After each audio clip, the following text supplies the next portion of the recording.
All right, this is going to be a market update for February the 26th, 2020. Getting pretty close to the end of the month. Let's start off with the S&P 500. Pretty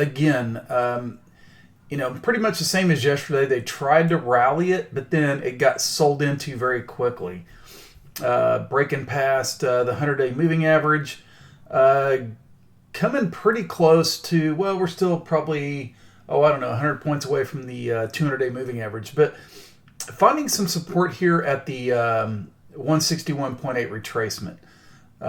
If this area breaks, then obviously, as I said last night, more than likely coming down to test this 3,000 area.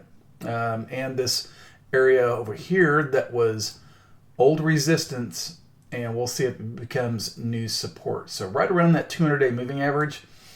Squeeze did fire off over here to the short side. Slow stochastic still has plenty of energy if this thing wants to go lower. So we'll, instead of trying to catch a falling knife, it's best just to stay clear. Unless you're an experienced trader, don't sit there and try to buy this right now. Just wait until the market settles. It's not like it's going to run up 2,000 points in a day. So just let's wait until we see a clear signal for a bottom.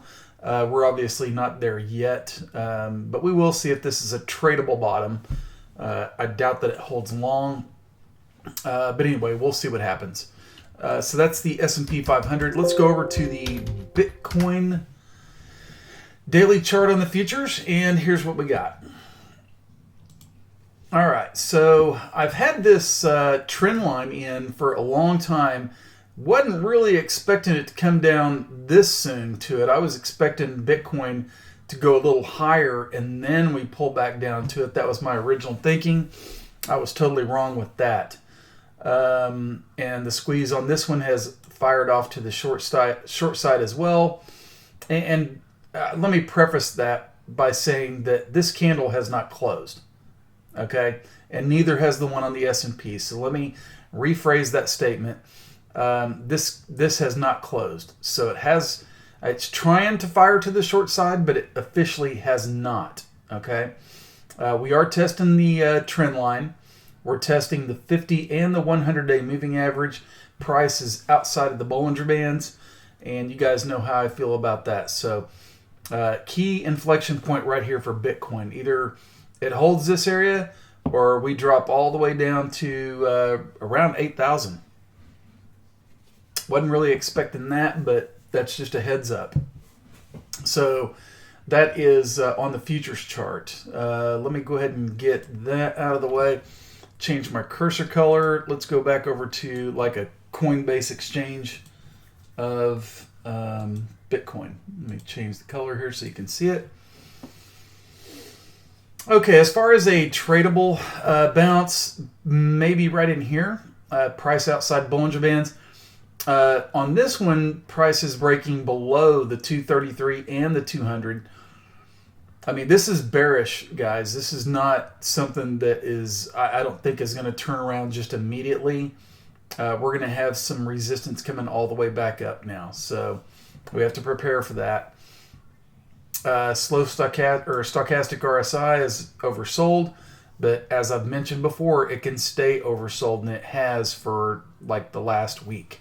So we got a fib cluster here, or close to.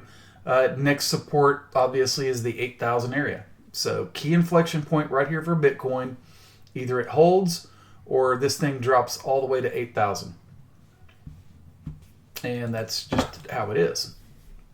Chart-wise, price outside Bollinger Bands on this one as well. You can see it right here. And typically it just does not stay outside. That's why I'm thinking that we get a short-term relief rally, at least to test the 9,000 area right up here at the 233, maybe even the 50 EMA. By that time, maybe the 10 is going to be right here around it. So in that 9,000 to 9,100 area, that would probably be an area to watch very closely on any bounce, as there's going to be resistance there. So that's Bitcoin. Let's go look at Ethereum. And it broke its key support level, right? Was old resistance, has broken below it. Let's go ahead and remove it and get it out of there. It's also broken its 50% retracement, and it's closing in now on the 61.8 retracement, right around 206. So again, key inflection point on a lot of these stocks or altcoins. Let's go look at Litecoin, see what it's doing. Same thing, broke the old support zone, right? So let's get rid of that, and let's take away the 50 and the 61.8 since it broke those. Just keeps making lower lows. Price still outside Bollinger Bands.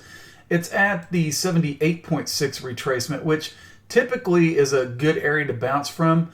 But let's also do this on Litecoin and see if we have anything that lines up here as far as fib clusters. This will be a longer term retracement from that high to the ultimate, from the low to the ultimate high. Let's go ahead and throw on, there's a 50 that's passed, so 61.8. That's pretty much going to be it.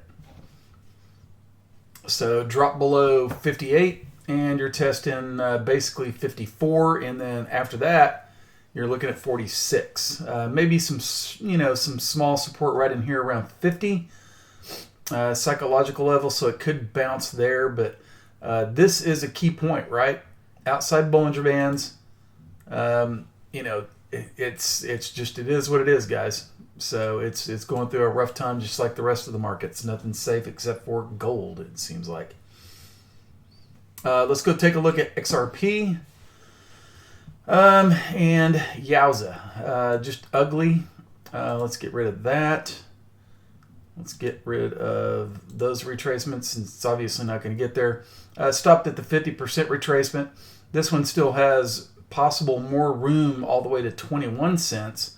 Below that, you're testing basically 19, and then the ultimate lows down here around 17. So that's XRP. Let's go to Link. Had a decent bounce today. Put in a semi-doji right here. Let's just go ahead and call it a doji. That's indecision. And trying to, maybe come back and test the 10 and the 20 EMAs. So that area is at 383.